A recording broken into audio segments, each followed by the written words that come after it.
Shalom, shalom bien-aimés de Jésus, soyez bénis, soyez bénis. Alors, l'église en principe est censée être un lieu de repos, vu que Jésus est venu non pour les bien portants, mais pour ceux qui font mal. Marc 2, verset 17. Pourtant et malheureusement, des tumultes et des troubles qu'on n'y devrait pas voir surviennent, un peu comme dans Jean 8, verset 1 à 11. De quoi il est question? Verset 1 à 6. Jésus se rendit à la montagne des Oliviers, mais dès le matin, il alla de nouveau dans le temple. Alors les scribes et les pharisiens amenèrent une femme surprise en adultère. Il dit à Jésus: Moïse dans la loi nous a ordonné de lapider de telles femmes. Toi donc, que dis-tu? Cette portion de texte est une belle illustration de ce qui se fait aujourd'hui dans l'église. Une femme a péché, la chose étant sue, les scribes et les pharisiens se sont précipités sur elle pour l'accuser devant Jésus sur le fondement de la loi. Mais qui sont les scribes et les pharisiens? Les scribes et les pharisiens, ce sont les personnes instruites sur la loi, l'ayant étudiée pour conduire le peuple, enseigner le peuple à connaître et adorer Dieu. Ils sont censés avoir une certaine expérience et connaissance de la loi pour être les bergers du peuple. Et qui sont les scribes et les pharisiens aujourd'hui? Ce sont les frères qui ont connu Jésus, qui sont censés être avancés dans la pratique de la foi, outillés pour aider les plus faibles parce que eux, ils ont expérimenté le Saint-Esprit.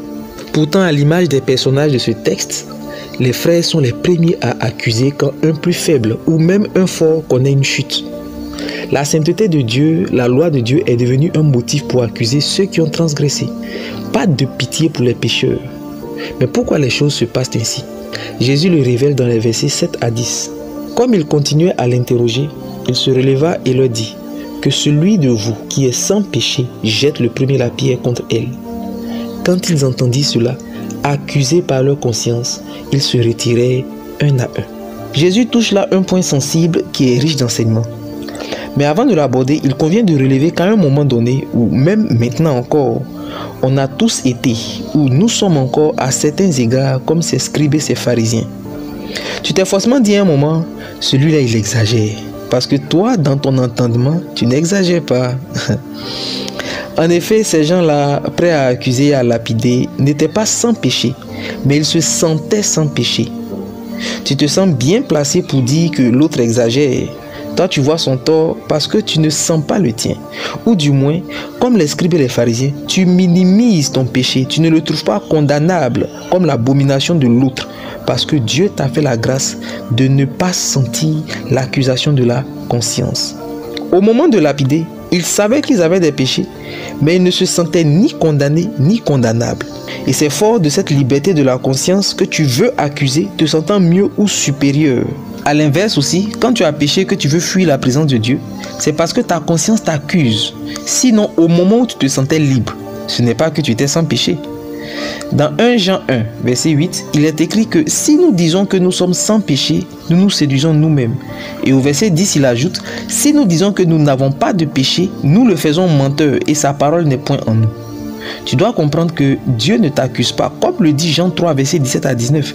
Dieu en effet n'a pas envoyé son Fils dans le monde pour qu'il juge le monde, mais pour que le monde soit sauvé par lui. Ce jugement, c'est que la lumière étant venue dans le monde, les hommes ont préféré les ténèbres à la lumière parce que leurs œuvres étaient mauvaises. Lorsque la conscience t'accuse, tu fuis toi seul la présence de Dieu à cause de sa sainteté, alors que tu devrais courir vers lui. C'est pourquoi il est écrit dans Hébreux 9, verset 14, que le sang de Jésus purifie la conscience des œuvres mortes, afin que quiconque serve Dieu librement. Tu dois comprendre cela afin de ne pas laisser le péché t'éloigner de Dieu et de ne pas non plus être séduit par la liberté de la conscience quand tout va bien pour aller juger les nombreuses chutes des autres au lieu de leur tendre la main, les aider, les couvrir, les supporter avec patience et prier pour eux jusqu'à ce qu'ils se relèvent. Alors je prie pour toi. Au nom de Jésus, reçois la transformation dans ton cœur, la victoire sur l'accusation dans la conscience et la victoire sur le péché. Reçois la paix dans ta conscience par le sang de Jésus et l'humilité, l'amour de Jésus envers celui qui a péché au nom de Jésus. Amen. Que Dieu te bénisse.